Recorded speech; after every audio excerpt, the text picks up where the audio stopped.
A single beam of spotlight cut through the dim backstage corridor, illuminating a lone janitor's battered mop bucket at rest beside an open piano lid.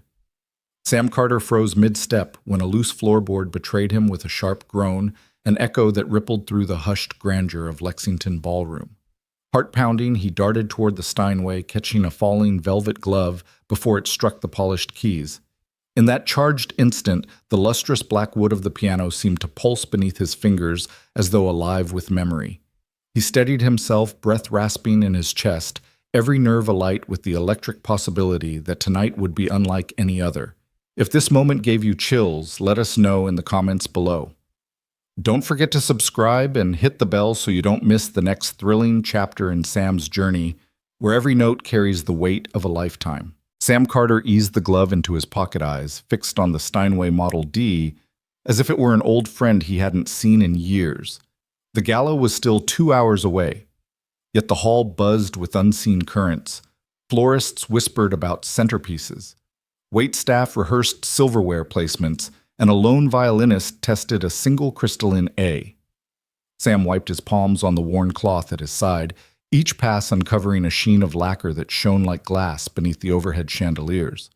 Though his uniform was ink-stained and frayed at the cuffs, he moved with the precision of a craftsman who had once known the intimacy of ivory and ebony beneath his fingertips. 8-year-old Emma Carter watched from behind a velvet curtain, her small frame framed by a halo of warm light. She had followed her father into the ballroom against the rules and against her better judgment, but his stern whisper earlier had melted into something gentle when he'd caught her peeking. Now she crouched low, sketchbook open on her knee, capturing the way his broad shoulders hunched ever so slightly as he polished the piano's rim.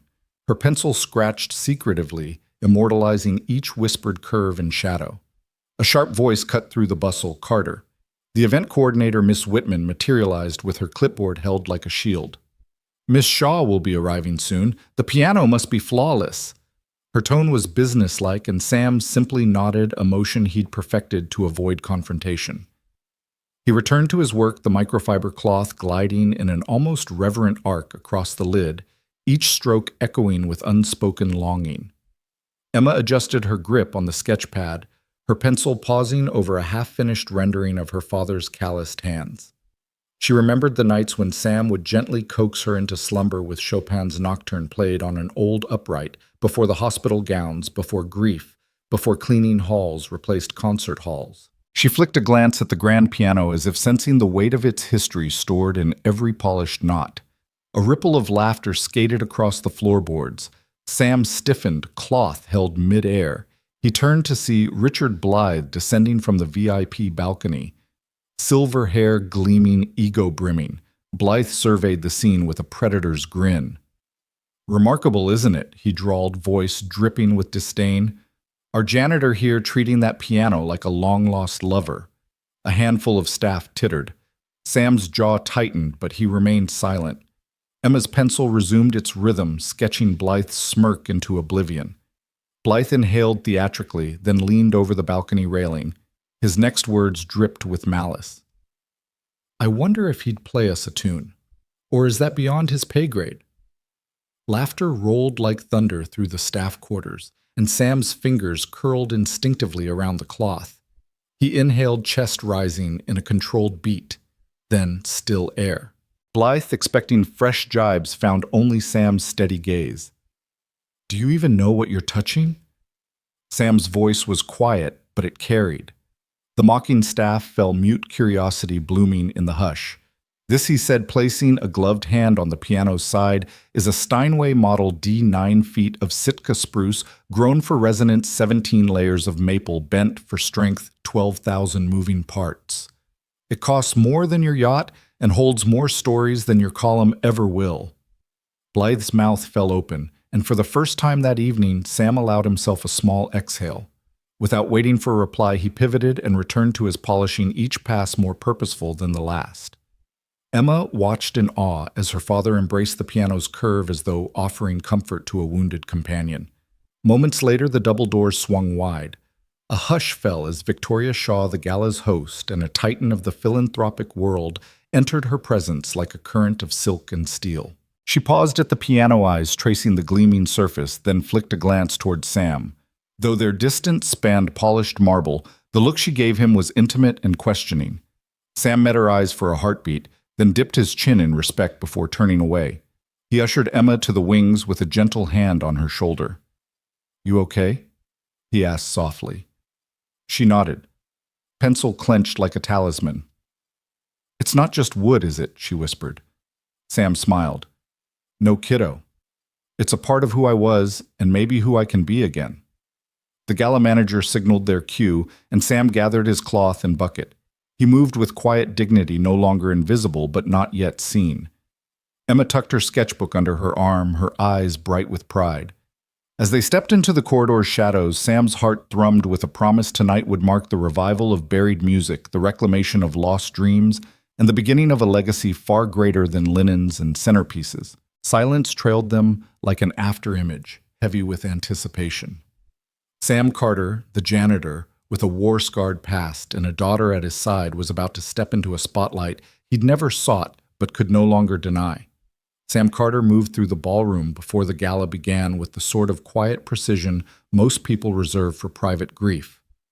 The chandeliers overhead dripped prisms of light across patterned carpet, but the world beyond the grand doors never paused to notice the man with the mop.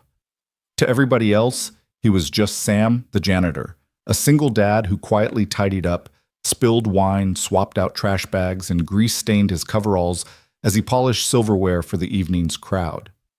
Yet tonight, under that same golden glow, Sam's calloused hands traced the Steinway's ridges as though it were an old friend returning from a long absence.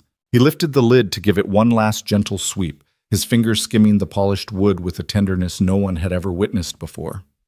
His shoulders broad from years of military service and burdened by memories he seldom spoke of, bent in homage to the instrument's elegant arc. It was as if Sam carried two lives in one body by day, the invisible custodian who scrubbed floors. By night, someone with the power to awaken music hidden under layers of dust and regret. Emma was safe with Mrs. Patterson in her elementary school's aftercare program this afternoon, Sam had told her before leaving. But once he spotted that familiar sketchbook peeking out from behind the curtains, he couldn't resist letting her watch. Her large brown eyes flickered when she saw him kneel beside the piano dustcloth in hand, and she crept forward until the soft fabric of her hoodie brushed against the stage's fringe. He didn't startle, he only smiled, a quick flash of warmth under the stern lines of his face. Emma settled onto the floor cross-legged and began to sketch the scene, her father alone with the Steinway, bathed in anticipation. When the gala caterers wheeled in trays of canapes, tiny tartlets of crab and avocado, Sam navigated around them, offering a curt nod to the servers without breaking his concentration. He paused to inspect a smudge on the piano's rim, then lifted his cloth and buffed the spot until the wood gleamed again. It occurred to him that the piano might be the first thing he'd polished that wasn't broken in years. In the barracks, he'd scrubbed weapons until they shone like silver feathers. On hospital floors, he'd mopped up spills and bleach so corrosive it burned the soles of his boots. But this was different. This was creation, not erasure. The ballroom staff bustled around him, chatting about centerpieces and seating charts, but Sam felt the room fall away. He inhaled the faint scent of floral foam from the orchid arrangements and the subtle warmth of the Steinway's varnish. It brought back a different life, one he had boxed up and stashed away when Emma's mother fell ill. He closed his eyes for a moment and remembered the nights when the old upright in their modest living room would carry his sonatas through the thin walls. Emma would drift to sleep as he filled each note with hope, the melodies weaving lullabies that stayed with her long after the keys grew cold. A tap on his shoulder pulled him from his reverie. "Excuse me, Mr. Carter," whispered Miss Whitman, the event coordinator whose clipped voice always sounded like she was correcting someone's mistake. "All set here." She gestured at the now flawless piano. He dipped his head. "Yes, ma'am." He turned back to the hall, offering her a small, genuine smile. It was rare for anyone to call him by name, let alone remember it. As she walked away, Sam caught a glimpse of a champagne flute bobbing into view. Victoria Shaw, the gala's chief benefactor, weaving gracefully through the crowd of volunteers. He straightened, tightening his grip on the cloth. Moments later, she paused at the piano, pausing long enough for him to catch the curve of her lips as she assessed his handiwork. Their eyes met for an instant, hers wide with curiosity, his gentle, with an unspoken apology for intruding on her domain. Then she moved on, and the illusion of invisibility snapped back into place. Sam tucked the cloth into his belt and stepped away, blending into the staff like light into dusk. As he mopped a distant corridor, he imagined what it would feel like to walk out onto the stage under all those lights, the hush turning into a single pulse of sound begging for release.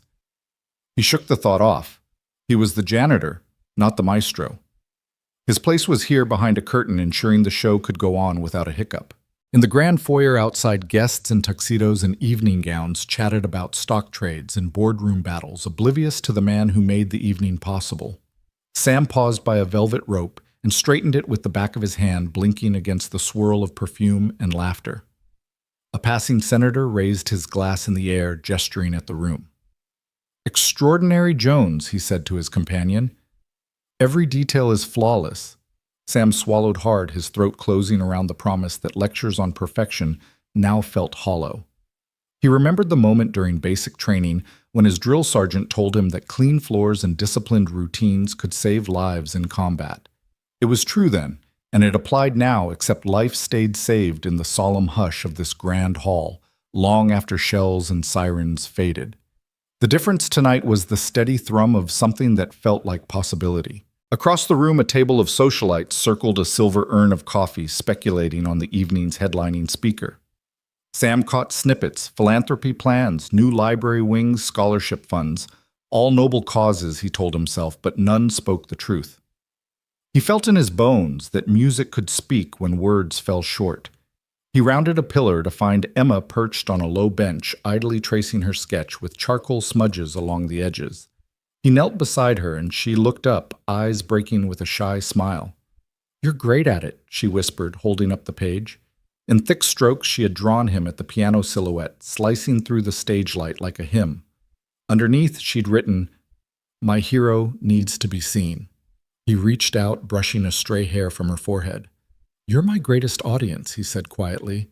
She bit her lip, glancing at the grand hall beyond. "Would you ever play again?" she asked. Sam's chest tightened. He folded his arms around her small frame. "I don't know, kiddo," he admitted. "I just don't know."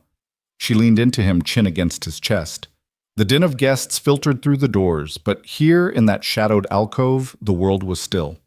He ran his hand over her hoodie, remembering her mother's laughter, as they both practiced scales together before the illness, before the loss. He straightened at the sound of approaching footsteps. Victoria Shaw appeared, footsteps hushed against the carpet. Her gaze flicked to Emma, then to Sam. "You two make a lovely picture," she said. Sam gave a small nod. His mind raced. Was she offering praise or simply making conversation? She smiled, a quick upturn of lips that felt genuine, and turned away, disappearing into the lights. Sam watched her go, and hope unfurled behind his ribs. If the benefactor herself stopped to acknowledge them, perhaps invisibility wasn't a mandate after all. Perhaps tonight he could step beyond mop and bucket, even if just for a moment. He stood bracing himself against the wall. The gala's opening strains drifted from the stage, soft orchestral chords tuning up. Sam closed his eyes for a heartbeat, summoned every ounce of courage he had left. His identity as janitor was a fact, but it didn't have to be the whole story. He took Emma's hand, fingers small and confident in his. "Let's get you home," he said, but she wrenched her sketchbook from his grip and held it high. "I'm not done," she declared. Sam exhaled a laugh, slipping free. She tugged him forward back toward the piano, where light and possibility danced together. As they stepped into the gallery of tapered candles and crystal chandeliers, Sam Carter felt the two halves of himself converge. The uniform he wore belonged to the man who cleaned the floors. But beneath the stage lights, the man who cared for this piano stood ready to be seen. And for the first time in a long while, he believed it might be enough. The hush backstage was a universe away from the glittering ballroom beyond the curtains. Emma Carter huddled in the wing sketchpad, balanced on her knees and pencil poised like a conductor's baton. Her hoodie sleeves swallowed her hands, and her scuffed sneakers dangled over the edge of the low platform. All around her, the muffled chatter of umbrellas and gowns floated through the velvet drapery, but Emma's world was confined to the graphite lines spilling across her page. She traced her father's silhouette, the curve of his shoulders hunched over the piano, the tilt of his head as he inhaled the faint scent of fresh varnish, an old varnish, layered like the rings of a tree. She captured the way his calloused fingers hovered above the ebony keys, as if coaxing a secret melody from their silent slumber. Each stroke she laid down was a silent tribute to the man who polished floors by day to make ends meet, yet polished pianos by heart whenever no one was watching. Her breath caught when Sam Carter shifted his weight, lifting a stray microfiber cloth and smoothing it across the lid. Emma tilted her head pencil dancing to capture the momentary glint of stage lights on the polished wood. Down the corridor, voices swelled in anticipation. The gala would begin any second. But here, the world slowed to a heartbeat, and Emma recorded every detail, the slight crease in her father's faded jeans, the gentle arch of his back, echoing memories she couldn't fully name. A soft cough startled her. Sam stepped back into view, brow furrowed as he checked the alignment of a stray bench leg. Emma swallowed and straightened her spine. She didn't want to be scolded again for sneaking in. But curiosity had carried her this far, ever since she found his old sketchbook buried under a pile of laundry, the one with half-finished music notations and coffee stains. She'd realized that Sam carried a life beyond the mop and bucket, and she needed proof. He finished adjusting the bench and glanced toward the curtain. Emma froze, pencil sharp against paper. For a moment she feared he'd send her away, but instead he offered a small, understanding smile. Emma exhaled, relief flooding her chest. She dipped her pencil back into the graphite, sketching his features, the strong line of his jaw softened around his mouth by the faintest hint of a smile. Sam knelt beside her without a word, as though drawn by her silent determination. "Hey, kiddo," he whispered, voice barely louder than a breeze. Emma tapped her pencil against the pad. "You're good," he said. "Better than good." She felt her cheeks warm. "You're my inspiration," she murmured. The corners of his eyes crinkled and Emma penciled the smile there. Above them the band began tuning violin-cello, a low hum from the brass. Emma paused, pencil hovering. She looked up to see Sam standing, reaching toward her. "Come on," he said, gently offering his hand. Emma set the sketchbook aside and slipped her hand into his calloused one. He guided her onto the stage, and Emma's eyes widened at the sight of the Steinway black glass shining like liquid night under the chandeliers. Sam placed her on the bench beside him, settling her feet so they dangled just above the polished floor. Emma gasped and gripped the edge of the bench. From this vantage, she could see the audience chairs lined in perfect symmetry, the crystal stems of wine glasses glinting on silver trays. She could smell the tang of fresh orchids mingled with the faint musk of old velvet. She could hear her own heartbeat as loudly as the tuning oboe from across the room. Sam reached across, brushing a stray lock of hair from Emma's face. "Stay here for a moment," he said, voice soft but commanding. She nodded, breath caught in her throat. He stepped away to fetch his polishing cloth, leaving Emma alone on the bench, pencil still clutched in her hand. She traced the edge of the keys, their smooth white surfaces cool beneath her fingertips, but dared not press them. Instead, she turned back to her sketchbook and redrew the scene, her father's silhouette framed by a cathedral of light music waiting between each line. The hush deepened as the ballroom doors opened and guests began to drift in. Emma listened to the soft rustle of gowns, the distant murmur of voices, the clink of glasses. Positioned on stage, she felt both uncomfortably exposed and utterly enthralled. Sam reappeared at her side, cloth folded neatly in his hand. "Almost time," he said. His gaze flicked to her sketchbook. "May I ask?" nodding toward the pad. Emma handed it over. Sam studied the page with quiet pride, his fingers tracing the pencil lines. "This is beautiful," he murmured. She shrugged, cheeks tinged pink. "I wanted to show you. I know how much you love this piano," she said. "I remember the stories you tell me about Mom playing Chopin." Sam's throat tightened and Emma's spine stiffened. She'd never heard him choke up before. He wrapped an arm around her shoulders and led her off stage to a low-lit alcove behind a gilded pillar. "You don't need to hide who I used to be," he whispered, voice thick. Emma shook her head. I want you to feel proud," she said. "You're more than a janitor." Sam held her close, feeling the warmth of her body against his uniform. "I've forgotten what that felt like," he admitted. "Thank you." In the corridor, a soft footstep echoed. Victoria Shaw emerged, her tailored black dress sweeping the marble. She paused when she saw them, father and daughter, huddled beneath the chandelier's afterglow, the sketchbook open between them. Her expression softened, and for an instant she looked not like the empire builder, but like a mother protecting her own child. She cleared her throat. "Mr. Carter." "Emma," she said, voice gentle. Sam straightened, hovering between pride and embarrassment. Emma straightened too, clutching the sketchbook to her chest. "I just wanted to tell you," Victoria continued, "that your dedication, it doesn't go unnoticed. Especially this." She gestured at the page. Emma blinked. Sam blinked. Nobody had ever praised her art so earnestly. Emma wrapped her arms around her father in a sudden hug, startling Sam into laughter. Victoria smiled and slipped away into the golden glare of the ballroom. Sam knelt and brushed Emma's hair back. "Come on," he said. "Let's get you home before someone else notices a missing kid." Emma shook her head. "I'm not missing," she said firmly. "You're the one who's about to be seen." He cocked an eyebrow. "And how do you figure that Emma tapped her sketchbook?"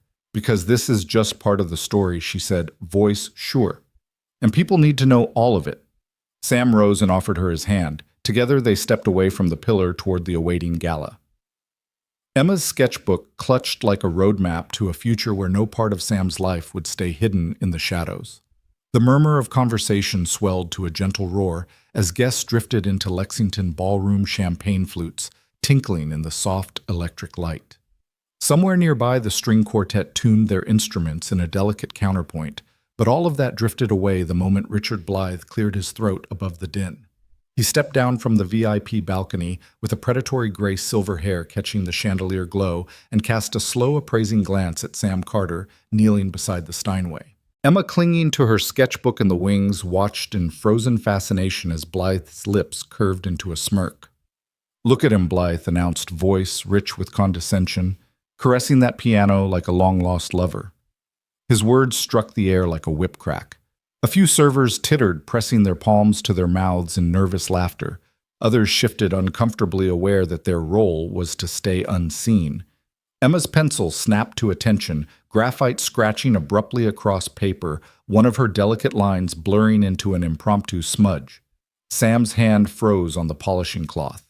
For a heartbeat, the world slipped into a taut silence. The polished wood gleamed beneath his fingertips, oblivious to the gasps and giggles.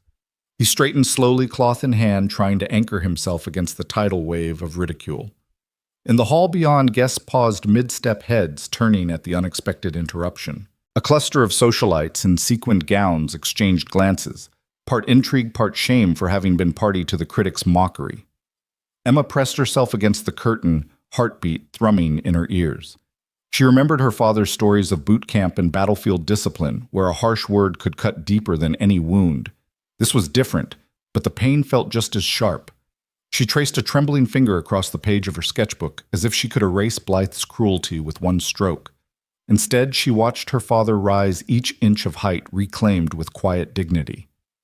Sam Carter released a steady breath, the kind that comes from years of training under fire. He placed the cloth gently on the bench beside the piano and lifted his chin. He could feel the heat rising in his cheeks, the gravity of every eye in the room bearing down on him. Yet beneath the sting of humiliation, something flickered, the memory of ivory keys under his fingertips, the thrill of coaxing a melody into being. He met Blythe's gaze, and for a moment time untangled itself. Blythe clapped his hands, once punctuating the moment with triumph. "Honestly, I've seen showmen with less theatrics. Who gave this man permission to treat art like sentimental rubbish?" A ripple of laughter followed, but a few breaths later, it dissipated under the weight of Sam's steady silhouette. The critic's insult felt stale now, like a cracked record playing to an empty auditorium. In the hush, Emma crept forward, sketchbook clasped to her chest. She stepped into a sliver of light, cheeks flushed, and dared to speak. "He's not sentimental," she said, voice small but clear. "He's remembering." The words hung in the air, a single bell note cutting through the scoffs. Heads turned toward the wings, surprised by the child's courage. Sam's eyes softened when he saw her, and he bent to scoop her into his arms, her hoodie sleeves brushing against his uniform. Blythe's smirk faltered for the first time. He folded his arms, a challenge in his posture. Yet he said nothing, as if unsure whether to release another barb or concede that the room had shifted around him. The murmur of the quartet rose again, as if to fill the void. Guests leaned in curious to see what would unfold: the graceful rescue of a father by his daughter, or the critic's next cruel crescendo. Sam set Emma down gently and brushed a loose strand of hair from her face. His voice when he spoke was calm, soft as dusk, yet carrying to every corner of the hall. This piano, he began without looking at Blythe, was built to hold voices. He paused, letting the words settle. Emma watched his lips, learning the cadence of a man about to reclaim his own story. The audience leaned forward in sympathy, caught between expectation and hope. A waiter appeared at Sam's side tray, raised in a reflexive gesture, but Sam shook his head. He reached instead for the bench fingertips, brushing the satin polish. The Steinway seemed to respond, a low hum vibrating through its frame. Blythe cleared his throat, ready to pounce on any further slip, but the critic's next words died in his throat as the hall absorbed Sam's quiet presence. Emma crept back to Sam's side, pressing her sketchbook into his palm. He looked down, reading her silent vow, "I see you." Sam inhaled, shoulders straightening as the warmth of the room pressed in. In that charged instant, the critic's laughter felt small and hollow. Sam Carter, once invisible now, carried himself with the bearing of someone who knew exactly what he was worth. The hush deepened as each guest realized they were witnessing something more than a gala mishap. They were watching the quiet reclamation of a man's dignity, one that could no longer be silenced by a snide critic's laugh. Sam shifted the bucket in his hand, the water sloshing against the lip, as if urging him forward. He set it down with deliberate care, then turned on his heel to face the gathering crowd. "It's a Steinway Model D," he said softly, voice steady despite the tension knotting his chest. 9 feet of Sitka spruce and hard rock maple, 12,000 moving parts each, crafted for resonance and strength. He paused, letting those words settle in the hush that fell like a velvet curtain. "It costs more than your Mercedes, Mr. Blythe," he added, his eyes flicking toward the critic's stunned stare, "and it holds more stories than your column ever will." For a breathless moment, nobody moved. The caterers froze mid-step. The violinist's bow hovered over a string, drawing a single quivering note. Even Emma, standing at her father's side, clutching her sketchbook, held her breath so tightly her small shoulders trembled. Then the silence deepened, spreading through the room like ink and water, until it felt as though the walls themselves leaned in to hear Sam's quiet declaration. Richard Blythe's face shifted through a cascade of emotions: surprise, indignation, wounded pride. He cleared his throat as though finding his voice after being thunderstruck. Some of the younger staff members exchanged glances, their earlier giggles gone, replaced by a tentative respect. A few guests edged closer, curiosity gleaming in their eyes. Were they witnessing a private reckoning made public? Behind the stage curtains, wrinkled backs, straightened tuxedoed shoulders squared. The impromptu humility lesson was unfolding at the piano, and everyone could feel its gravity. Sam let his words hang for another heartbeat, then bent down and picked up his mop bucket as though nothing extraordinary had happened. But the way he carried himself now, head held high shoulders, unburdened by self-doubt, spoke volumes more than any sweeping declaration ever could. Emma brushed a stray curl from her forehead, her pencil poised to capture not the shame of her father's earlier humiliation, but the quiet power of his comeback. From the balcony, Victoria Shaw watched the scene unfold with sharp, discerning eyes. She had arrived expecting pomp and seamless perfection, but here was something raw, a man willing to stand up for what he knew, even when it risked his anonymity and possibly his job. She traced the grain of the piano's rim with a thoughtful finger as she descended the staircase, her heels clicking a steady rhythm that echoed Sam's newfound resolve. A murmur rippled through the guests. Conversations that had stalled on superficial pleasantries now found substance. Someone whispered to their neighbor, "Did you hear that?" Another knotted lips pressed together in appreciation. In the hush, a distant timer chimed the signal that the opening performance would begin in 5 minutes. The quartet began to tune again, but this time their notes carried a fiercer beauty, infused with the tension Sam had unleashed. Emma leaned closer to Sam and whispered, "That was amazing." His eyes softened when he looked at her, and he knelt to be eye level.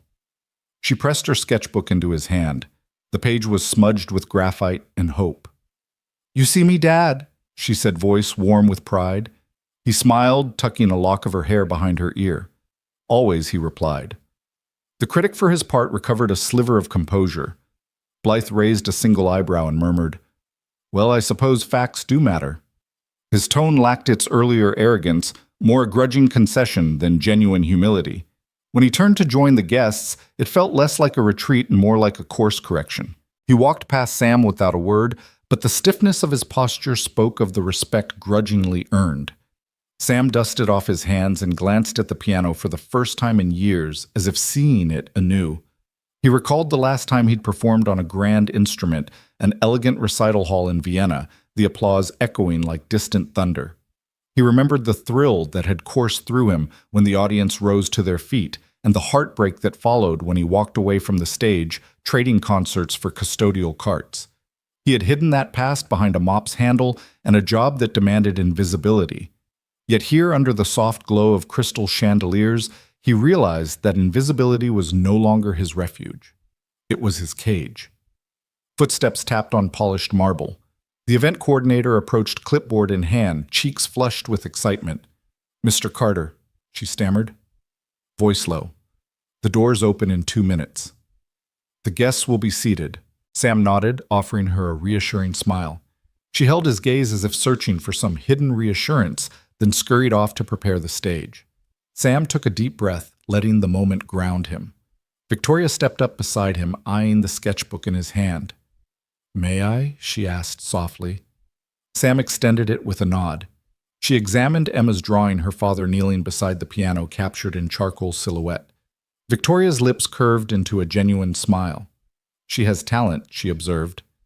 "And so do you, Mr. Carter." The words felt like a benediction, warm and illuminating. Sam met her gaze, surprised by the sincerity in her eyes. "Thank you," he said, voice low. "I appreciate that." He hesitated, the weight of an unspoken question pressing on him. But the moment passed as the quartet's first violin drew a tentative bow across the E string, sending a pure note spiraling through the hall. "Ladies and gentlemen," the master of ceremonies announced from the podium, voice echoing like a trumpet call. "Welcome to tonight's musical gala, sponsored by the Lexington Arts Foundation." Applause erupted, filling the space with renewed energy. The magician's show was about to begin, but in the wings, a different kind of magic still trembled in the air, the magic of a man rediscovering his voice. Sam set his bucket aside and straightened his coveralls, smoothing away imaginary wrinkles with a steady hand. Emma slipped her hand into his, the warmth of her grip steadying his racing heart. He stepped forward to stand behind the audience curtain toes, brushing against the fringe caught between the world he'd known and the world he was ready to embrace.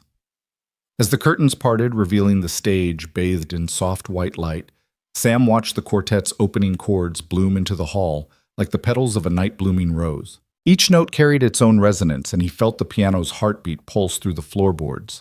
He closed his eyes for a moment, letting the music wash over him, washing away years of regret. When he opened them again, he met Emma's gaze from the side of the stage.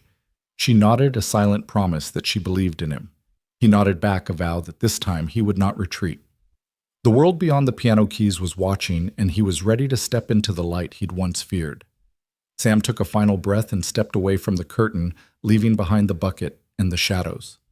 The audience leaned forward, expecting the evening's scheduled performers, but Sam Carter was not on the program. Yet as the quartet's finale note faded, the audience felt a shift, an unspoken question hanging in the air. Was this truly the end of his story, or merely a prelude to something greater? Victoria Shaw swept through the ballroom like a monarch reclaiming her throne. The hush that settled when she entered wasn't imposed by force. It was earned by reputation and presence. Her sleek black jumpsuit clung to her frame with precision-tailored elegance, the kind of garment that whispered power with every step. She wore no jewels heavier than her steady stare, and her hair was swept back into an elegant knot that spoke of boardroom battles won and empires built. Victoria paused at the fringe of the orchestra's warm-up light, her eyes drifting first to the crystal chandeliers overhead, then to the gleaming Steinway Model D at center stage. The piano's polished surface caught the glow and reflected back like a dark mirror, and she recognized a reverence in its shine she'd never seen in her usual circles of suits and champagne. As she navigated through clusters of socialites and philanthropists, Victoria's gaze skimmed the room, cataloging the evening's players. A senator adjusted his cufflinks near the dessert table. A famous actress murmured into her date's lapel microphone, and a tech billionaire lingered by the silent harp checking his watch. But beneath the orchestrated glamour, Victoria sensed a tension. The memory of something unsaid stirring the air. Between the glances cast toward the stage and the subtle tremor of expectancy, she realized the gala's true performance might not unfold under the spotlight. Something essential was happening backstage, invisible to the program's script of speeches and sonatas. Victoria paused in front of the piano, one hand brushing a phantom fingerprint from the lid. The wood felt alive beneath her fingertips, as if it held the weight of every note that had ever sung through its frame. She tilted her head, noticing a figure slip away into the shadows. A man in a janitor's uniform, mop bucket in hand, shoulders squared with a quiet dignity that set him apart from the staff. She recognized him from her brief earlier glimpse, Sam Carter, the custodian whose dedication to perfection was whispered about among the event planners. She watched him pause in the wings, meeting her eyes for a single heartbeat before ducking out of view. In that glance, she saw more than a cleaner fulfilling his duties. She saw a man carrying history in his posture, a man rarely allowed to be more than part of the scenery. A waiter glided up to take Victoria's glass, and she handed it off with a nod, permitting herself a moment to observe. She wondered what stories lay beneath Sam's stillness.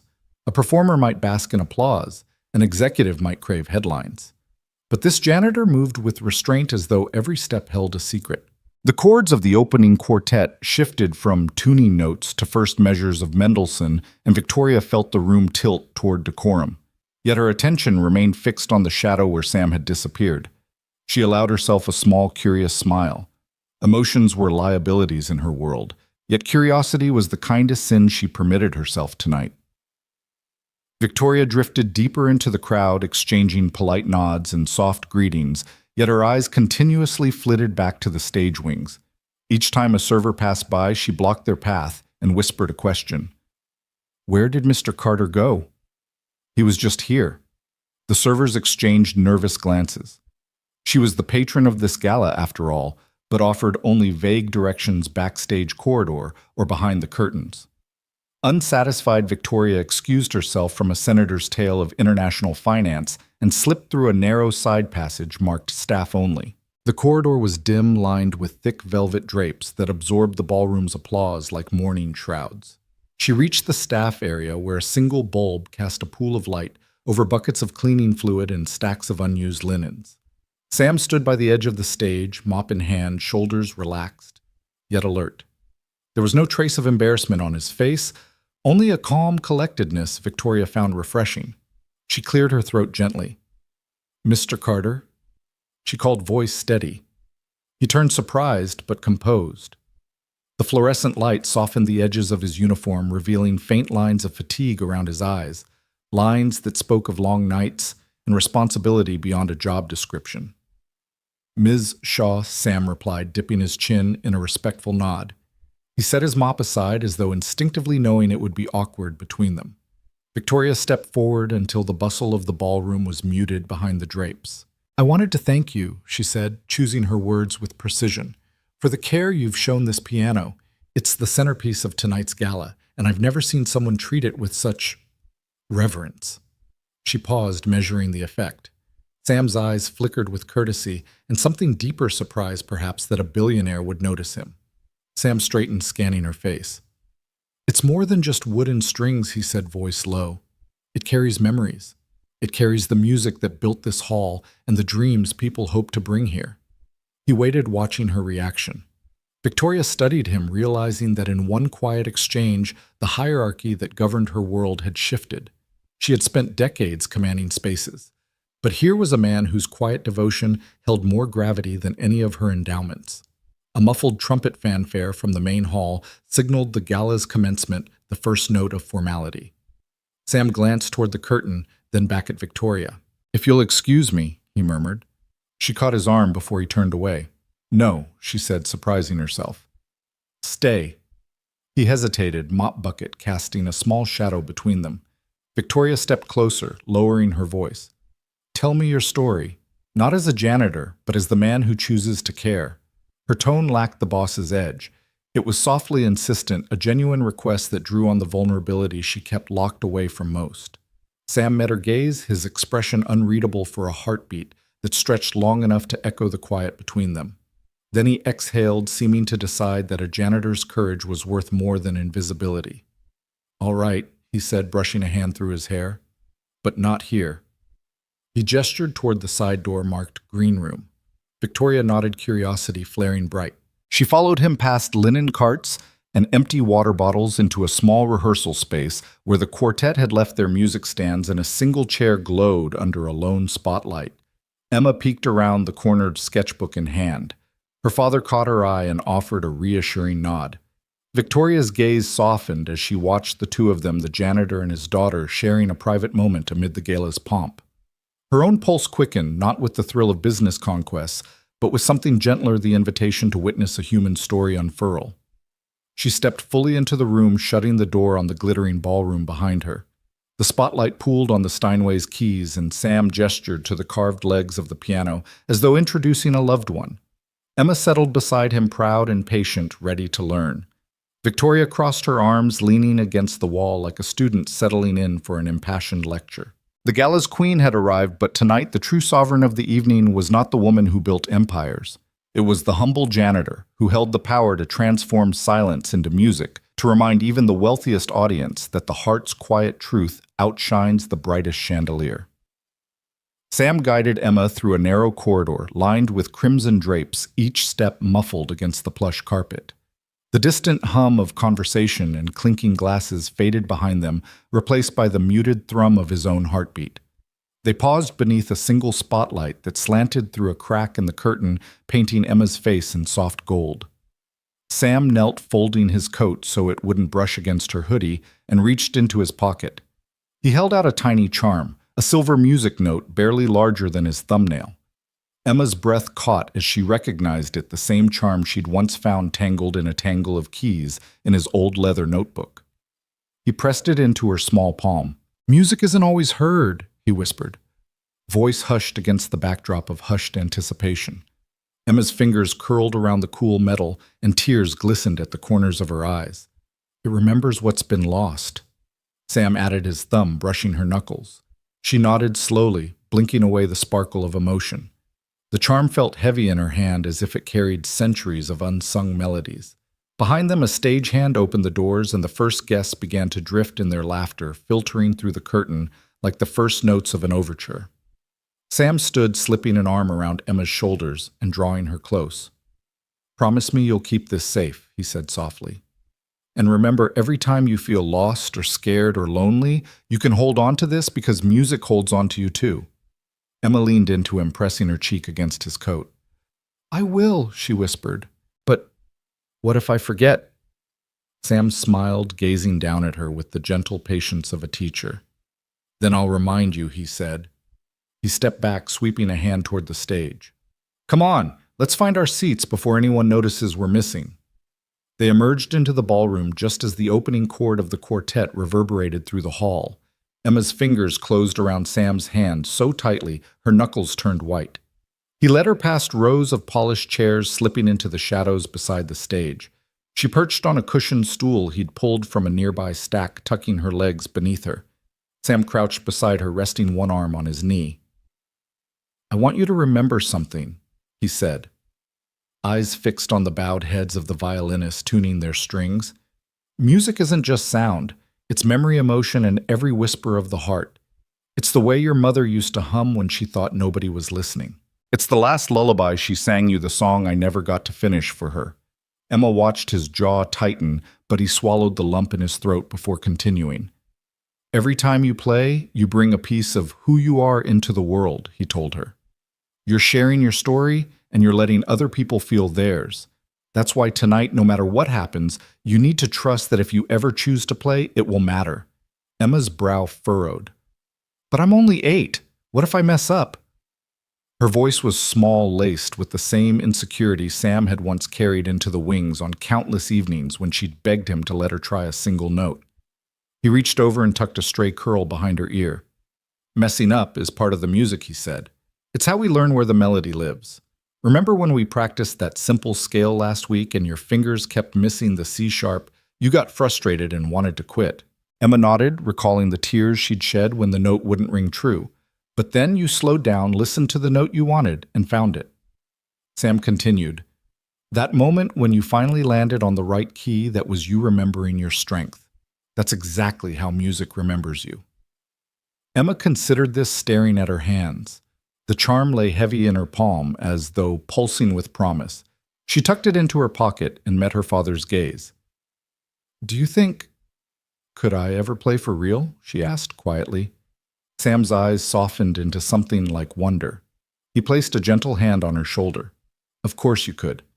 And when you're ready, I'll be right there beside you." He tapped the side of her hoodie. "With your sketchbook and that charm and whatever courage you can bring." The lead violinist lifted her instrument and the first strains of Schubert's Ave Maria blossomed through the hall. Emma's lips parted as the rich melody spilled out, weaving around the guests in the candlelit room. Sam slid a slender Yamaha fold-down keyboard onto the edge of the stage, one he'd smuggled from home for just such a moment. He placed it in front of them and turned back to Emma with an encouraging smile. "Want to try?" he offered, brushing aside the protective dread in her eyes. Emma glanced at the keyboard, its keys gleaming like tiny pearls. She shook her head. "Not yet," she whispered, lowering her gaze to her lap. Sam nodded, understanding, blossoming in his expression. "That's okay," he said softly. "You'll know when you're ready." He took a breath, leaning back to watch the performance through the slit in the curtain. Emma perched beside him in silence, her breathing steadying as the music wove its spell. A sudden murmur rippled through the audience. The first guest had risen, offering a polite standing ovation for the quartet's opening piece. Applause cascaded, and in that sound, Emma heard a distant echo of her own heartbeat. She turned to see Sam, smiling at her pride shining in his eyes. "See," he murmured, "music makes people feel something. That's why it's worth the risk." He reached into his coat again, pulling out a small folded scrap of sheet music, one he'd written in the margins of his old notebook. He unfolded it and laid it on Emma's lap. "This is for you," he said. The notation was simple, a few bars of a lullaby he'd once composed for her when she was too sick to sleep. The melody was unfinished, trailing off into open spaces. Emma's fingers traced the notes, her brow crinkling with concentration. "It's beautiful," she whispered. "It's yours." Sam told her, voice thick with emotion. "Whenever you want to remember what we had or what we lost or what we can still create, play this for me." He brushed away the tremor in his own voice and offered her the sheet. Emma tucked it into her sketchbook and nodded. The gala's master of ceremonies stepped to the podium, his voice bright. "Ladies and gentlemen, please turn your attention to the stage for a special surprise presentation." A soft gasp of anticipation rippled through the crowd. Sam inhaled, glancing at Emma. Her eyes were wide with wonder, and something else, a spark of readiness he hadn't dared to hope for. He reached down and squeezed her hand. "Whenever you're ready," he whispered, leaning close enough for her to feel his breath. Emma took a trembling breath of her own, closing her eyes for a moment, as if summoning a secret strength. When she opened them, Sam saw the choice reflected in her gaze. She nodded once, firm and sure. Sam rose, gathering the mop bucket and cast-off coat, and stood at the edge of the stage. Emma slipped from her stool and took her father's hand. The gilt frame of the Steinway glinted between them, its polished depths reflecting an entire lifetime of music waiting to be shared. With a final squeeze of her hand, Sam guided Emma onto the stage. The curtain rustled behind them, and the audience hushed again, anticipation hanging thick in the air. Emma's small hand trembled in his, but Sam held it steady, his whisper of encouragement lost to the growing echo of footlights. "Music remembers what's been lost," he said under his breath, just loud enough for her to hear. Emma inhaled, stepping forward until her other hand hovered over the keys. The world beyond the piano fell away once more, and for a moment Sam saw only the two of them, father and daughter, bound by melody and memory. The hush deepened as Emma's fingers touched down on the first note of the lullaby, soft, unpracticed, but utterly true. And in that single moment, every whispered lesson and every untold story converged, carried on a note that would not soon be forgotten. The soft glow of the chandeliers had settled into a comfortable warmth when the hall's rhythm shifted. The second act was underway. Artists in gowns and tails wove through delicate melodies. Yet somewhere beyond the notes, attention began to coil. Emma sat beside Sam, her small hand tucked into his sketchbook resting against her knee. He offered her a reassuring squeeze. She returned it with a determined nod. Their lullaby had landed like a tender confession, and for a moment the audience sat wide-eyed in stunned reverence. Then, like a dropped pebble splashing into still water, Richard Blythe rose from his seat at a central table glass raised high in a mocking salute. In his tailored tuxedo and silver-vaulted hair, he appears more conductor than critic. Janitor, he called, voice crisp and public. Why not give us a tune, Twinkle, Twinkle, perhaps? His laugh rippled through the audience like shards of ice, and the chatter that followed crackled with cruel delight. The quartet's second violinist faltered, bow hovering over the string as guests exchanged uneasy glances. Emma's breath caught. Her father's jaw tightened just beneath the podium's glow. She pressed her sketchbook to her chest, pencil poised in silent sympathy. Sam's cheeks warmed, but his posture remained upright, unbowed. He could feel every eye in the room picking him out. The hostess, the VIPs, even the senators gesturing toward their programs. Blythe's taunt was aimed at invisibility, daring him to emerge from the shadows and prove his worth. For a moment, no one moved. Then came a ripple of awkward chuckles, courtesy laughter to fill the vacancy Blythe had created. A few servers exchanged tremulous shrugs. Wine glasses rattled in uncertain toasts, and the murmur of the string bass quieted in anticipation of an upheaval. Emma watched Sam's hand inch toward the mop bucket at his side, his knuckles whitening around the handle. She leaned forward so slightly that her hoodie slipped against the bench's edge. Sam glanced down at her eyes, gentle but fierce. He shook his head almost imperceptibly, as if to say, "Stay with me." Emma's fingers squeezed his in response.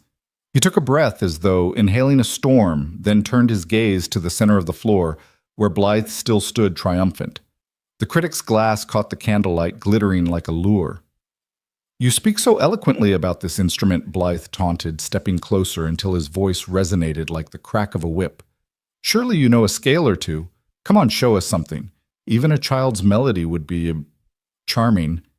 He arched an eyebrow and the room stifled laughter like a reluctant audience.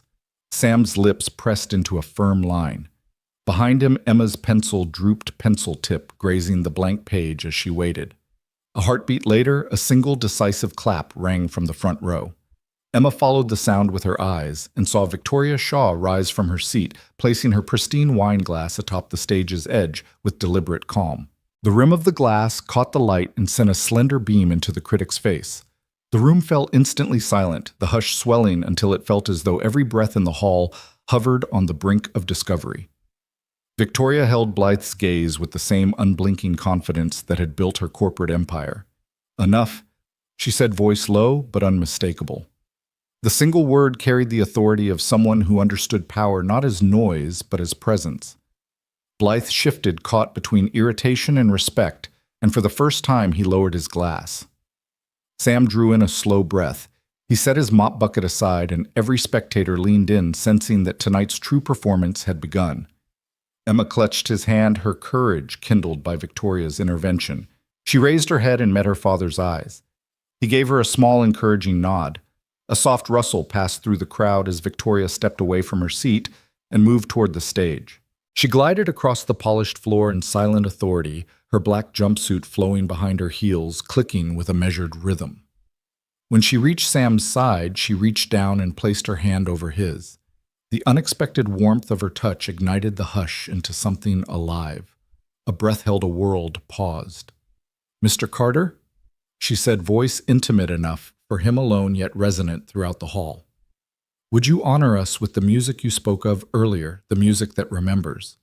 Her words danced in the space between them, a beckoning promise that transcended Blythe's mockery. Sam felt the weight of that invitation settle on his shoulders like a mantle. He glanced at Emma, who sat perfectly still, pencil forgotten on her sketchbook. Her eyes shone with fierce expectation. Around them, the audience leaned forward as though the next breath of music might reveal something sacred. Even the quartet had ceased tuning. Their bows rested on violin bridges, instruments waiting in solidarity.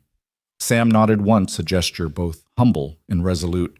Victoria withdrew her hand, stepping back into the shadows, and the hush deepened until it felt like standing beneath a cathedral's dome, every footstep muted by sacred awe. Sam moved forward with the unhurried grace of someone returning to a long-lost home, each step echoing on the hardwood like a heartbeat. Emma rose and joined him, placing her small hand atop his work-worn one. Their silhouettes merged in the stage's soft glow, father and daughter, custodian and heir, two hearts tethered by melody. Sam lifted the piano's fallboard and settled onto the bench, the cool veneer beneath his fingers, a welcome anchor. He glanced at the audience blinking against the spotlight and found Victoria watching from the wings, her expression unreadable yet encouraging. Emma perched on the edge of the stage beside the bench sketchbook clutched in her lap. Sam drew in a steadying breath and laid his fingers on the keys. The hall waited, every breath lodged in silence. Then from somewhere deep within, he summoned a single note, a trembling E that rang soft and pure. The note resonated through the rafters, stirring the air like a quiet prayer. Sam closed his eyes, letting the next notes flow from memory, the chord progressions he'd practiced on borrowed uprights, the arpeggios he'd coaxed from rented instruments, the lullabies he'd composed for Emma in tender nights of need. The melody unfolded slowly, each phrase heavy with longing, each pause pregnant with unshed tears. Emma drew her pencil across the sketchpad, capturing the shape of each note in graphite, an unseen hymn made visible. In that moment, Blythe's sneer had vanished, replaced by the rigid stillness of disbelief. The critic's glass lay forgotten on a nearby folding table, half empty and cold. The guests leaned forward, breath held, as if the walls themselves strained to listen. Victoria stood behind them all, her posture relaxed but her eyes unblinking, absorbing every nuance of Sam's playing. The music swelled into a choral arc, a gentle crescendo that cradled loss and hope in tandem. Sam's fingers danced with newfound certainty, weaving tenderness into the melody's heart. Emma watched his profile from the stage's edge, her pencil pausing only to record the quiver of his chin, the set of his shoulders, the ache and release that shaped each bar.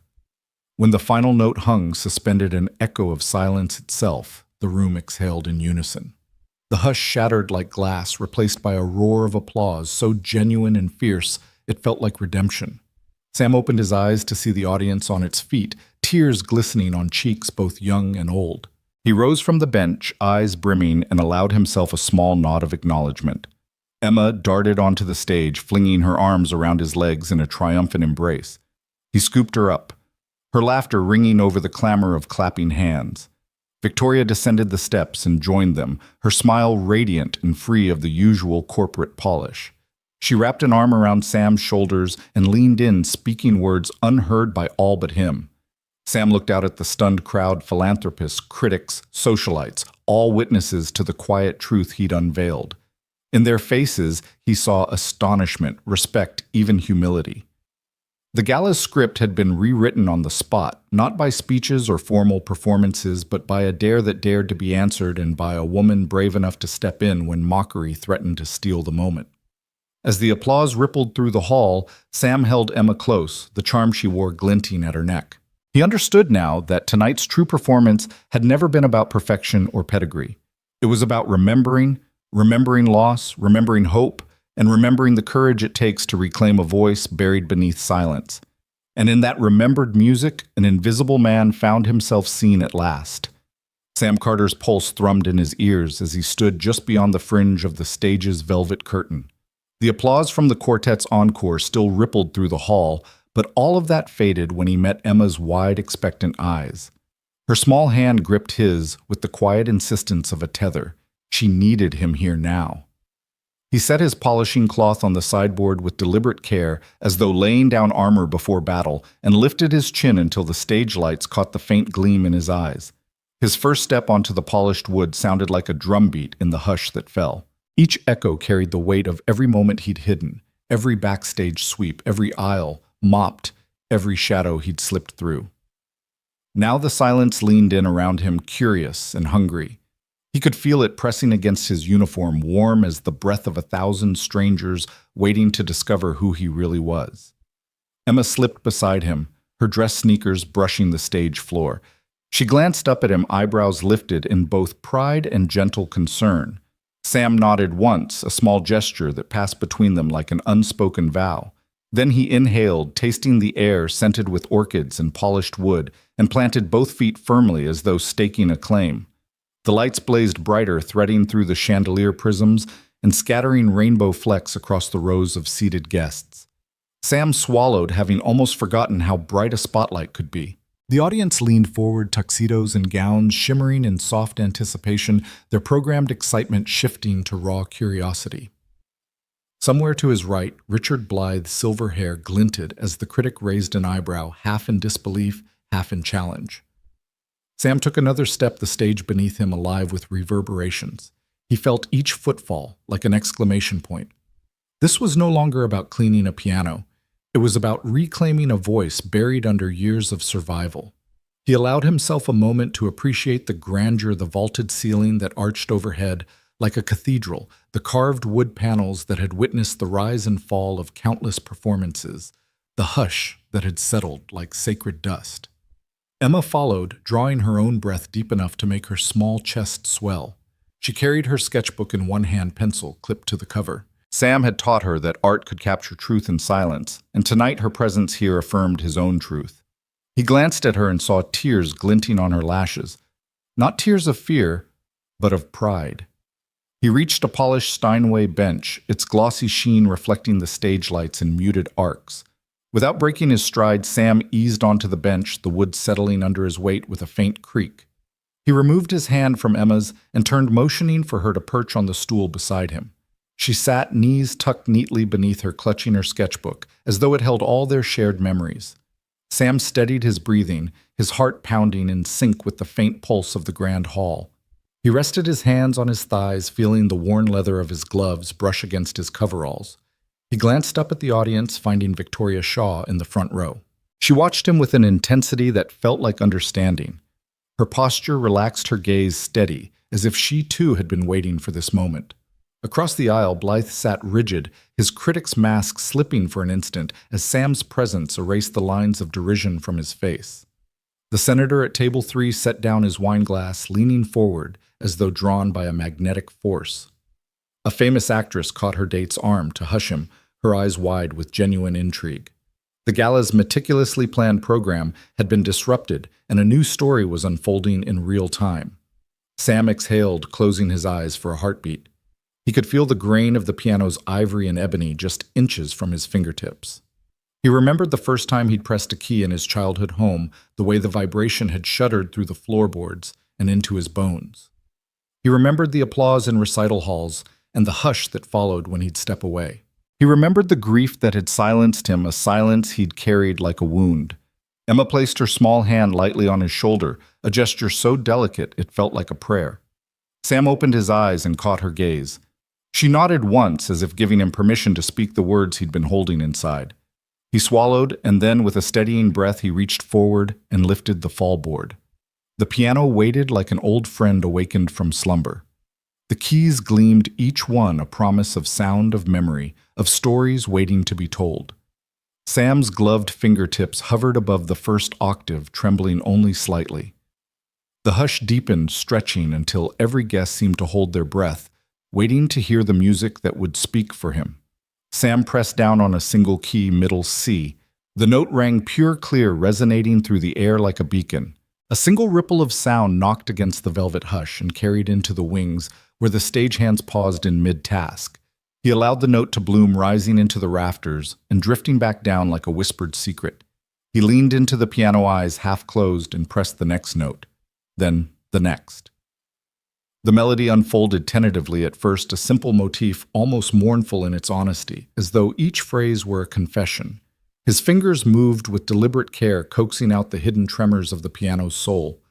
The audience sat spellbound, no longer spectators to a gala, but witnesses to a private unveiling. Throughout the hall, breaths caught and hearts stirred. Emma sat wide-eyed beside him, pencil poised, but still as though she dared not break the sacred hush. Sam's chest rose and fell, the rhythm of his playing echoing the rhythm of his return to self. Each chord rang with the resonance of years spent silent, each pause a testament to the strength required to step into the light. In the front row, Victoria Shaw's expression softened from curiosity to reverence. She pressed a hand to her chest as though the music had touched a place she hadn't known was aching. Blythe, once the embodiment of disdain, now sat trembling with surprise. The senator wiped a tear from his eye. Even the most practiced socialites bowed their heads, letting the melody wash over them. Sam closed his eyes fully and allowed the music to guide him. The motif grew richer, weaving in subtle arpeggios that spoke of hope, kindled in darkness of resilience born from loss. His gloved hands danced over the keys, each movement precise, yet imbued with heartfelt vulnerability. The piano's voice rose and softened, carrying the hushed confession of a broken heart that dared to sing again. Around him, the grand hall breathed in unison. The wood-paneled walls seemed to lean closer. The chandelier's crystals shimmered in time with the melody, and the stage lights glowed like embers of a newly lit fire. Sam felt the weight of the moment settle around him, not as a burden, but as an embrace. He was home. Emma reached up and laid her palm flat on the bench beside him, offering silent solidarity. Sam smiled a small, tender curve of lips and nodded gratefully. The final notes blossomed, rising to a gentle peak before tapering into a soft, lingering hush. He lifted his hands and let them float above the keys, suspended in the quiet that followed. The world held its breath for the length of a heartbeat, and then the hall exhaled. Applause erupted like waves crashing against a shore fierce and full of awe. Sam opened his eyes to a sea of standing guests, their faces alight with wonder and respect.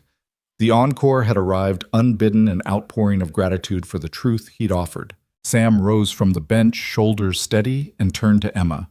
She beamed up at him, tears glinting in her eyes, the charm she wore nestled against her heart. He scooped her into his arms, her laughter chiming above the thunder of applause.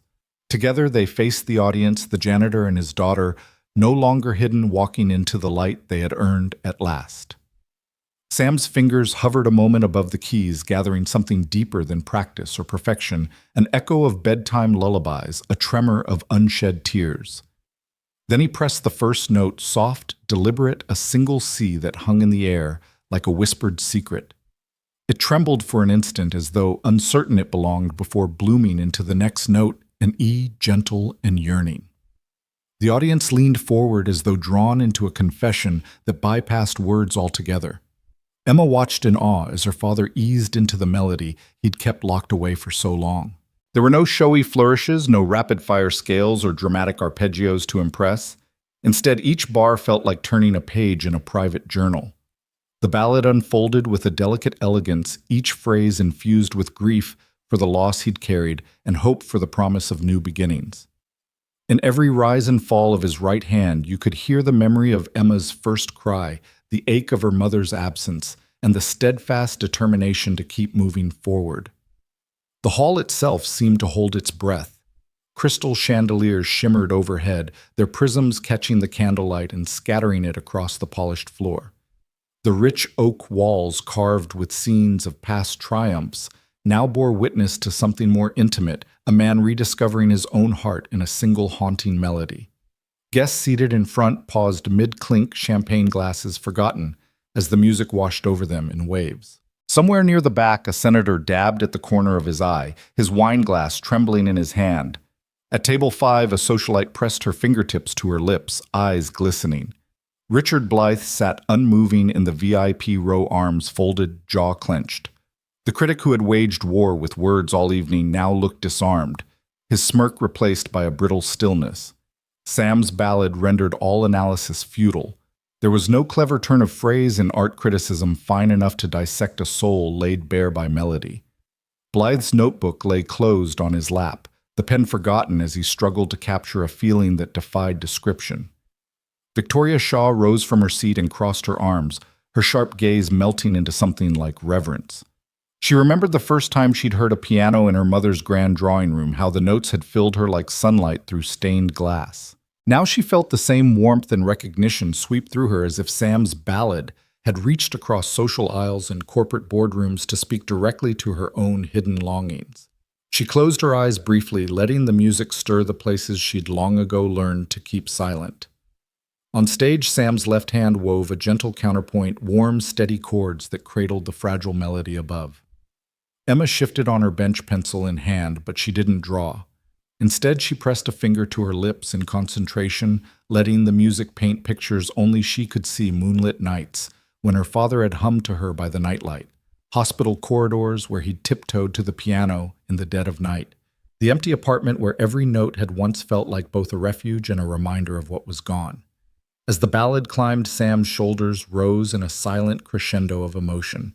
The melody threaded through minor keys and major resolutions, tracing the arc from sorrow through acceptance to a fragile joy. His gloved fingertips brushed the edges of the keys as though coaxing hidden tears to the surface, then guiding them gently toward release. Somewhere in the middle, he paused for a length of silence that stretched like a held breath, an articulation of absence so powerful it resonated louder than any chord. The audience exhaled aloud, catching in throat and chest.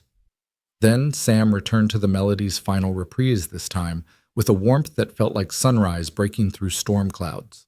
The chords rang clear, each one, carrying a weight he'd embraced rather than avoided. He closed his eyes and allowed the last notes to drift, holding the final chord until it shimmered and receded like a tide. For a heartbeat, nothing stirred except the echo of piano strings settling back into repose. When the hush finally broke, it did so in a rush of applause that felt less like approval and more like gratitude. Guests sprang to their feet, rising in a spontaneous standing ovation. Sam opened his eyes to a sea of faces alight with wonder. Friends and strangers moved beyond privilege or position, touched by the simple truth of a father's lullaby. Emma climbed off the bench and raced into his arms, wrapping her small arms around his waist. He lifted her up and she pressed her cheek against his shoulder, still swaying as though guided by the piano's fading resonance. Victoria strode forward through the clapping crowd, her heels forging a clear path across the marble floor. She reached the stage and held out her hand to Sam, helping him stand steady. "Thank you," she whispered, voice thick with emotion. "Thank you for sharing that." Sam nodded, blinking back tears that gleamed in the stage lights. Emma slipped from his arms and stood between them, sketchbook clutched under her chin like a prized treasure. In the aftermath of the unexpected melody, the gala's program lay forgotten. The quartet exchanged uncertain bows in a corner, their opening pieces rendered secondary by this intimate revelation. Servers hovered with trays of untouched hors d'oeuvres, unsure whether to applaud or simply step aside. Even Richard Blythe, once the loudest voice in the room, remained seated, his expression unreadable but softened by genuine respect. Sam stepped forward to the edge of the stage, his uniform smudged with a thin sheen of sweat, and offered the bench a silent nod of farewell. Emma slipped her hand into his again, and together they walked down the few steps to the front of the stage. The applause roared anew, not as polite ceremony, but as an outpouring of emotion too deep for words. Under the chandelier's glow, Sam and Emma stood side by side, a picture of resilience and love made visible. The crowd leaned in, eager for a glimpse of the man who had dared to transform his sorrow into song. And in that moment, the Steinway sat quiet behind them, its polished surface etched with a story that no critic could ever reduce to a few cold sentences. It had borne witness to a truth that transcended status, a lullaby woven from grief and hope, and the unexpected melody that reminded everyone listening that sometimes the most powerful performance is simply to be brave enough to play from the heart. Victoria Shaw's standing ovation was the first spark that ignited the room's collective reckoning. Her applause rolled through the hall like thunder, unplanned and utterly genuine. For a moment, Richard Blythe's meticulously sculpted smirk wavered, then collapsed altogether. His veneer of superiority cracked in the face of something undeniable. The guests, arrayed in silks and tails, sat breathless, as though caught in the wake of a revelation rather than a performance. Sam Carter stood at the foot of the stage, shoulders squared, his heart pounding, not with fear, but with something altogether new: vindication. Emma slipped her hand into his thumb, brushing the leather cuff of his coat. She held her breath, waiting to see what would come next. The hall's hush lingered as if no one quite knew how to follow such an unguarded benediction. Then applause broke out again, feverish and sincere, rising like a tide of gratitude and wonder. Servers paused in mid-step wine glasses, trembling, their reflections shimmering in the crystal chandeliers. A socialite dabbed at her eyes with a lace napkin, her voice caught in an unspoken "thank you." From his vantage behind the podium, the master of ceremonies swallowed hard, his carefully rehearsed introduction abandoned. He cleared his throat, but the words that came were lost in the swell of appreciation that washed through the crowd. Victoria stepped forward, crossing the polished floor with quiet authority. When she reached Sam and Emma, her eyes glistened. Without a word, she swept an arm toward the audience, inviting them to share in the moment's intimacy rather than its pomp. Sam swallowed awareness of every gaze sharpening his senses. The critic who had once belittled him now sat rigid glass still in hand, powerless to reinterpret what he had just witnessed. For years, Blythe had dissected performances with cold precision, reducing artistry to bullet points in his column. Tonight, his analytic scalpel had been rendered irrelevant by a melody born in the heart's shadows. He lowered his glass, meeting Sam's steady gaze with something unspoken, an acknowledgement that true talent could not be contained by pedigrees or privilege. Victoria crouched beside Emma, tucking a stray braid behind the girl's ear. "You were magnificent," she whispered, voice hushed but unwavering. Emma blushed, glancing up at her father. Sam's chest tightened with pride as he watched his daughter glow under the rarest form of praise, the kind bestowed by someone who understood the courage it took to stand unmasked. A hush fell again as Victoria rose to address the room. Her voice carried across the hushed audience, firm yet warm. "Tonight we witnessed more than musical skill," she said. "We witnessed truth, courage in its purest form. We were reminded that art belongs not to prestige, but to the souls brave enough to share it." She swept a hand toward Sam and Emma as though the pair were living embodiments of her declaration. "Let us honor that bravery and let it guide us beyond this hall." The guests rose once more, this time in a salute that felt more like collective exhale than formal tribute. Sam stepped forward, releasing Emma's hand to gather his composure. He dipped his head to Victoria, offering a silent thank you for shattering the illusions that had kept him unseen. Then he turned to the audience, glancing over the sea of faces that had arrived expecting polished performances, but had instead found raw humanity. He raised a palm in acknowledgement, his simple gesture met by another wave of applause. The sound rolled through the hall like a benediction, each clap a testament to empathy triumphing over spectacle. In that moment, Sam felt something shift deep within the weight of invisibility, lifting, replaced by a quiet conviction that his place was not behind the mop bucket, but wherever music called him to stand. Emma bounded up beside him, sketchbook clutched to her chest, her earlier trepidation replaced by a radiance that mirrored the chandelier glow. She whispered something in his ear, and he laughed, a sound rich with release. She pointed toward Blythe, who sat frozen in contrition, and Sam's laughter softened into something gentle as he gently squeezed her hand. At table 7, a group of benefactors huddled in impromptu clusters, trading tears and affirmations. A widow confessed she hadn't felt moved since her husband's memorial concert. A veteran admitted the melody had unlocked memories he thought forever buried. Sam listened, heart-swelling, as strangers spoke of private healing sparked by his unguarded song. It occurred to him that the piano's keys were not just levers and hammers, but portals to the hidden chambers of the soul. The in-house photographer, a career professional who normally snapped forced smiles and posed candids, lowered her camera and let it dangle by her side. She walked forward, clicking off the safety catch, and raised her lens. But instead of capturing the expected tableau of MCs and dignitaries, she composed a shot of Sam and Emma in a shared embrace beneath the chandelier's warm glow. The resulting image would later grace the Foundation's newsletter, but tonight it felt intangible, a secret slice of truth unspoiled by corporate branding. Behind the scenes, stagehands peeked from the curtains, letting themselves wonder what it would feel like to turn a mop handle into a conductor's baton, to find a latent dream breathed into life by a spark of courage. The orchestra members, kit tucked beside them, exchanged astonished glances that spoke more than they could articulate. Music meant more than practice, fame meant more than applause, and a single melody could unravel the world's expectations in one unassuming moment. Blythe finally rose stiffly and approached Sam. The critic's hand extended slow and deliberate. Sam paused, fingers twitching, before he accepted the gesture. Blythe's grip was firm, his eyes searching for a trace of performance behind the warmth in Sam's gaze. Finding none, he nodded once as though conceding that no words could capture the truth, now luminous in the pianist's stance.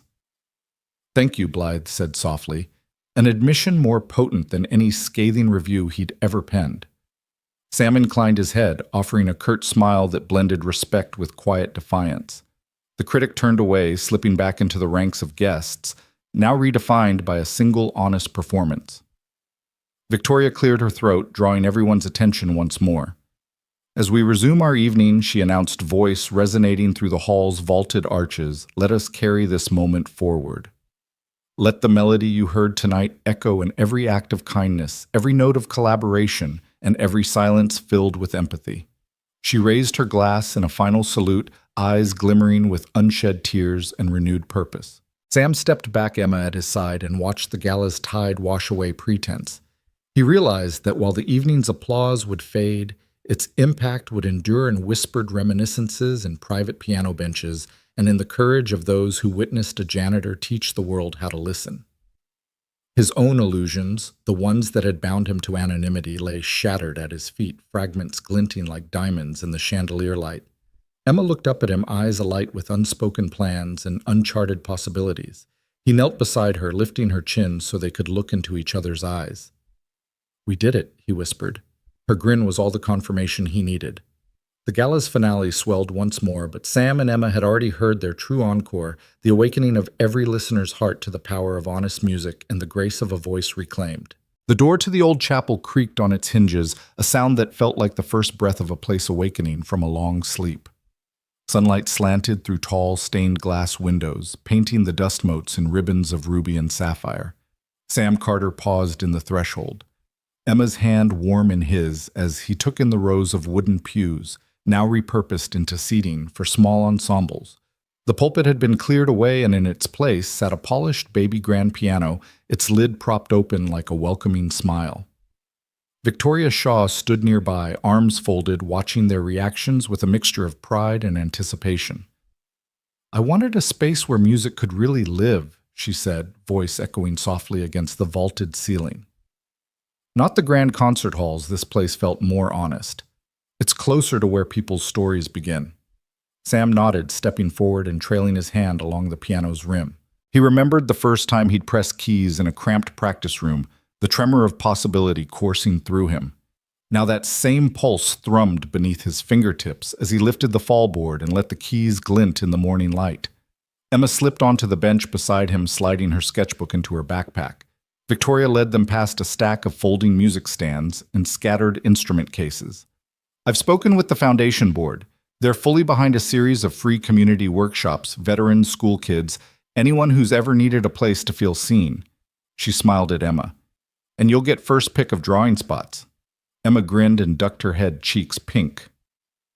Sam tuned the piano, each A440 hammer striking a chord of promise. A nearby table held cans of paint and brushes for mural work, and behind it lay stacks of sheet music ranging from Bach preludes to pop ballads. Volunteers bustled in and out, carrying chairs and sweeping the floor, their chatter a friendly buzz. It reminded Sam of his own first gigs, only now there was no rush to hide backstage, no fear of being found out. Here he and Emma belonged. "Would you like to play something?" Sam asked, glancing at Victoria. She nodded, crossing to the front row of pews. "Play anything," she encouraged. "Let this room remember what it once knew." Emma watched her father's gloved hands hover above the keys. She remembered the gala's hush, how the hall had leaned in to hear his story. Now the chapel waited with equal anticipation. Sam took a breath and pressed the first chord, a rich C major that resonated in the rafters as though unfolding the stones themselves. He followed with a gentle arpeggio, the melody unfolding like a sunrise in sound. Emma closed her eyes and let the notes drift through her, her pencil poised in case inspiration struck. Victoria sat forward, elbows on her knees, rapt. Behind her, volunteers paused to listen. So this was what transformation sounded like, every note a bridge between past and future, every pause a space for healing. When Sam reached the final chord, the chapel remained quiet for a heartbeat, then warmed with applause so full of gratitude it felt like reunion. "That was beautiful," Victoria said, stepping forward to meet them. "Thank you for bringing the soul back into these walls." She swung open a side door, revealing a small office turned into a music library, shelves lined with donated books, vinyl records, and instruments in various states of repair. "I want this to be your domain," she told Sam. "Pick what you need. Teach the classes you want. I'll handle the rest." Sam surveyed the trove guitars, violins, even a drum set tucked in a corner. He thought of the veterans he'd met who missed the camaraderie of barracks bands, the kids who yearned for after-school outlets, the seniors whose stories lay silent in attic trunks. "This is more than I ever dreamed of," he said quietly. Emma slipped her hand into his and he ruffled her hair. "Let's give it all back." Over the next weeks, the chapel hummed with activity. On Monday afternoons, Sam led a listening circle for veterans, each man and woman taking turns at the piano to coax memories back into the light. He taught them simple exercises, scales that whispered, home chords that spoke of courage. Outside, Emma set up her easel, sketching each player with a tender eye, capturing lines of wisdom on creased faces. Families drifted in after work, toddlers toddling between pews, their laughter threading around the music. On Tuesdays, the stained glass light bathed after-school students in color as they crowdsourced songs. One wanted to learn jazz riffs, another begged for pop chord progressions. Sam demonstrated slowing down each measure until hesitant fingers found confidence. Emma flitted among them, clipboard in hand, drawing staffage, and taking notes. Which child lit up at the tempo change, which student needed a guiding finger. The chapel walls echoed with youthful energy. No slick stage, no gilded facade, just people learning to listen and to be heard. Midweek, the chapel's doors opened to underfunded schools. Sam taught music theory with a whiteboard scraped from the old church office. Volunteers served hot chocolate and pastries in the foyer, their chatter as lively as the piano's echo. Emma organized quick sketching sessions where each child illustrated their favorite song. Soon, the chapel's side walls filled with vibrant murals, a cascade of musical notes, portraits of composers, and whimsical dreamscapes wrought in charcoal and watercolor.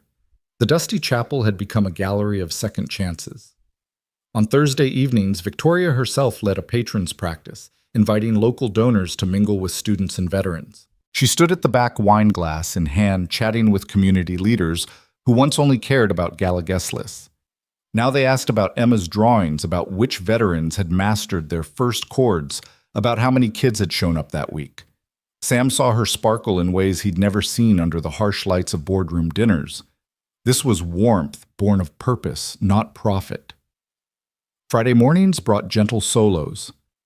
Sam and Emma rehearsed their duet, the piece he'd half written for her on that first night. They smoothed out the final measures, her small hand dancing a counterpoint, while his glided through the melody's arch. Their music filled the chapel as morning light crowned the pews, creating halos around dust motes and dreams alike.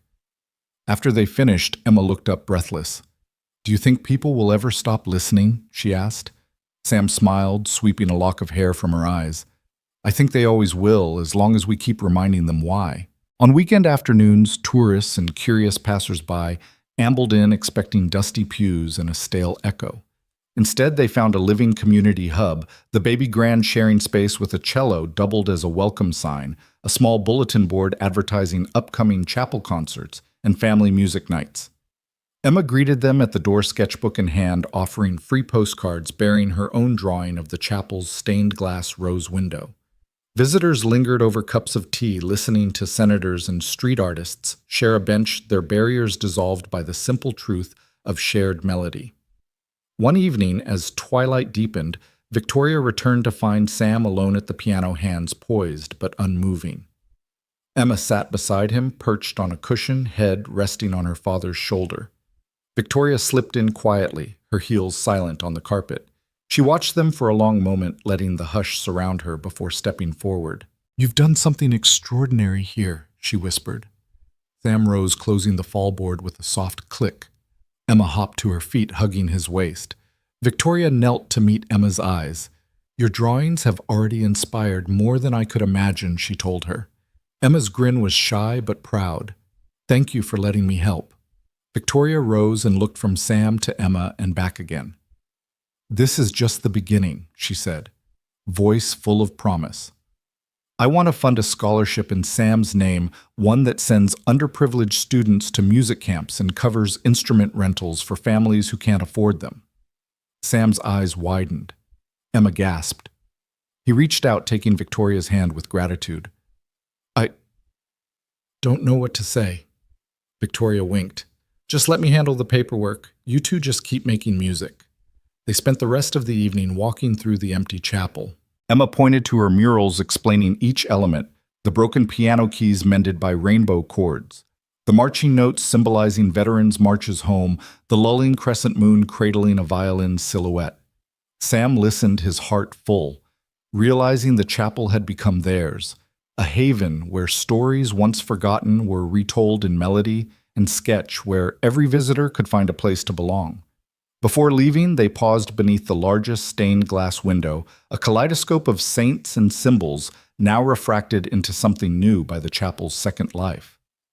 Emma lifted her face to catch a shaft of green light on her cheek, and Sam draped an arm around her shoulders. Victoria watched them, the chiaroscuro of hope and healing playing across their faces. "Here's to second chances," she said softly. Sam nodded, pressing his palm to the cool pane. And to remembering, he added, voice rich with promise. Emma slipped her hand into his, the tiny charm he'd given her still resting against her heart. Together, the three of them stood in the stained glass glow, a found family, bound by music art, and the shared courage to start again.